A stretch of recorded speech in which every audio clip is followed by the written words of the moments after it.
आइए विद्यार्थियों, शुरू करते हैं कक्षा 12 गणित विषय की क्लास। हम पढ़ रहे हैं अवकलन का अनुप्रयोग। अवकलन के अनुप्रयोग में पहला जो टॉपिक है वो है राशियों में परिवर्तन की दर। राशियों में परिवर्तन की दर के एक वीडियो में आप कुछ प्रश्न सोल्व कर चुके हैं। अब उसी क्रम में आगे बढ़ते हुए कुछ प्रश्न आपके अभ्यास के ही हम देखते हैं। तो इसमें एक प्रश्न है, एक 13 मीटर लंबी सीढ़ी दीवार के सहारे से झुकी हुई है। सीढ़ी का नीचे का सिरा जमीन के अनुदिश 4 मीटर प्रति सेकंड की दर से खींचा जा रहा है। दीवार पर इसकी ऊंचाई घटने की दर ज्ञात कीजिए, जबकि सीढ़ी का नीचे का सिरा दीवार से 5 मीटर की दूरी पर है। तो देखिए, ये एक दीवार है और ये सीढ़ी है जिसकी लंबाई 13 मीटर है। दीवार से 5 मीटर की दूरी पर है नीचे वाला सिरा। अब हम इस सीढ़ी को ऐसे खींच रहे हैं। तो अगर हम इस सीढ़ी को ऐसे खींच रहे हैं तो ये जो सीढ़ी है ऊपर से नीचे की ओर गिर रही है। तो हमें इसकी ऊंचाई गिर रही है तो इसकी ऊंचाई घट रही है। ऊंचाई घट रही है तो हमें इसकी ऊंचाई किस दर से घट रही है, हमें यही बताना है। तो हम इसमें मान लेते हैं कि माना किसी समय t पर सीढ़ी का नीचे का सिरा दीवार से x मीटर की दूरी पर है तथा ऊपरी सिरा जमीन से h मीटर की दूरी पर है। अब आप देखते हैं तो यहाँ पर ये एक राइट एंगल ट्राइंगल बना हुआ है। तो राइट एंगल ट्राइंगल में क्या होगा, पाइथागोरस की प्रमेय लगेगी। पाइथागोरस की प्रमेय आप प्रयोग करेंगे तो पाइथागोरस की प्रमेय होगी h square plus x square बराबर में 13 का स्क्वायर। तो यहाँ से h स्क्वायर बराबर 169 माइनस एक्स स्क्वायर, और जो h पे स्क्वायर था वो उस तरफ बनेगा अंडर रूट। ऊंचाई के परिवर्तन की दर बतानी है तो अब हम इसका क्या करेंगे, अवकलन t के सापेक्ष। तो अवकलन करेंगे differential with respect to t। अवकलन करेंगे तो h का अवकलन होगा dh अपॉन dt। अब हम इसे क्या मान लेंगे, सारे को x मान लेंगे। सारे को क्या मान लेंगे, x। तो ये बन गया रूट x। रूट x का अवकलन होता है 1/2 रूट x। तो 1/2 रूट ये आ गया x। अब जिसको x बनना था उसका दोबारा से अवकलन करेंगे। दोबारा से अवकलन करना है 169 169 का। तो 169 तो एक कांस्टेंट है, इसका अवकलन 0 हो जाएगा। फिर माइनस बच गया और एक्स स्क्वायर का जो अवकलन होगा वो 2x होगा। तो एक्स स्क्वायर का अवकलन हो गया -2x। 2 से 2 जो कैंसिल हो गया। लेकिन अभी इस x हमने अवकलन जो किया है वो t के सापेक्ष किया है, तो इस x का भी तीसरी बार अवकलन करेंगे, वो होगा dx अपॉन dt।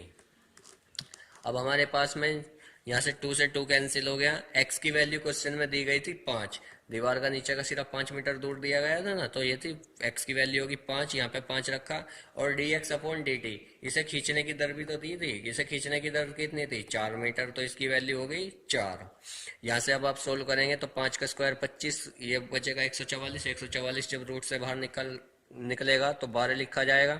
तो माइनस के 5/12 गुणा 4। 4 से 12 को काट दोगे 3 बार। 4 से 12 को काट दोगे 3 बार। तो ये आ गया माइनस के 5/3। इसका मात्रक हमें लिखना है। मात्रक में यहाँ है h है ऊंचाई। ऊंचाई यहाँ पर मीटर में है और बटे में है t यहाँ पे सेकंड में है। तो मात्रक हो गया मीटर पर सेकंड। तो इसके ऊंचाई के घटने की दर, घटने की दर देखिए, ये माइनस जो है ये घटने की दर को ही प्रदर्शित कर रहा है। तो ऊंचाई के घटने की दर है 5/3 मीटर पर सेकंड। अब आपकी बुक का एक्सरसाइज का एक अगला प्रश्न देखते हैं। किसी पाइप से रेत 36 सेंटीमीटर क्यूब पर सेकंड की दर से गिर रहा है। गिरता हुआ रेत जमीन पर एक शंकु बनाता है जिसकी ऊंचाई सदैव आधार की त्रिज्या का 6वां भाग है। रेत से बने शंकु की ऊंचाई किस दर से बढ़ रही है जबकि ऊंचाई 4 सेंटीमीटर हो। पाइप से रेत गिर रहा है, रेत के नीचे जमीन पर एक शंकु के आकार की आकृति बनती जा रही है। तो हमने मान लिया कि उस शंकु की जो ऊंचाई है वो h है और त्रिज्या r है। अगर लगातार रेत गिरता है तो वो लगातार ही आकृति बड़ी होती चली जाएगी, तो मतलब आकृति की ऊंचाई बढ़ रही है। तो उसके ऊंचाई के बढ़ने की दर बतानी है आपको। ऊंचाई के बढ़ने की दर यानी कि dh अपॉन dt की वैल्यू बतानी है। रेत किस दर से गिर रहा है, रेत गिर रहा था क्वेश्चन में 36 सेंटीमीटर क्यूब पर सेकंड की दर से। तो ये रेत जो है पाइप के अंदर से निकल रहा है। तो अंदर से जो चीज बाहर की ओर निकलती है या किसी भी वस्तु के अंदर की जो चीज होती है उसे बोलते हैं आयतन। तो ये जो हमें वैल्यू दी हुई है 36 सेंटीमीटर क्यूब पर सेकंड, ये है आयतन में परिवर्तन की दर। तो जो पाइप का आयतन है वही अब हमारे शंकु के आयतन की तरह कार्य करेगा। क्यों करेगा? क्योंकि जो है जितना रेत पाइप में से निकलेगा उतना ही रेत का शंकु बनेगा। ठीक है बच्चों, अब हम यहाँ से देखते हैं, हमें एक वैल्यू दी गई है कि h बराबर जो है शंकु की जो ऊंचाई है वो r का छठा भाग है, यानी कि h बराबर है r/6। अब यहाँ पे ये लाइन लिखी गई है कि रेत बेलनाकार पाइप से निकलकर शंकुआकार आकृति बना रहा है। भाई जितना रेत बेलन के पाइप से निकल रहा है उतनी ही रेत शंकु के आकार की आकृति बन रही है। तो जो बेलन का आयतन है और जो शंकु का आयतन है बराबर होगा, लेकिन हमें बेलन के आयतन की आवश्यकता नहीं है, तो इसलिए हम यहाँ पर लिखेंगे शंकु का आयतन। तो v बराबर 1/3 पाई r स्क्वायर h। देखिए अब हमें निकालनी है वैल्यू dh/dt की। तो हमें सबसे पहले ये सारा जो यहाँ पे मैटर है पाई r स्क्वायर h, इसको पूरे को h में कन्वर्ट करना है। तो हम समीकरण 1 से r की वैल्यू निकाल लेते हैं, वो है 6h। तो यहाँ पे r की वैल्यू रखते हैं तो वो हो जाएगा 36h स्क्वायर। 3 से 36 कट गया 12 बार, पाई बच गया, 2 पावर h की यहाँ पे है, 1 यहाँ पे है, तो 3 पावर होगी। देखिए अब यहाँ पे सिर्फ h बच गया, तो अब आप इसका अवकलन करेंगे differential with respect to t। अवकलन करने पर v का अवकलन होगा dv/dt।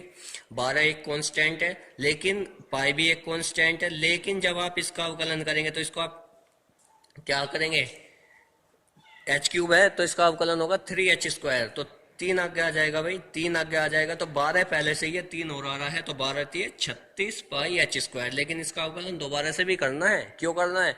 क्योंकि ये h है और अवकलन कर रहे हैं हम t के सापेक्ष। अगर t होता तो फिर तो दोबारा से कोई जरूरत नहीं थी, तो इसका अवकलन दोबारा से होगा, तो dh/dt।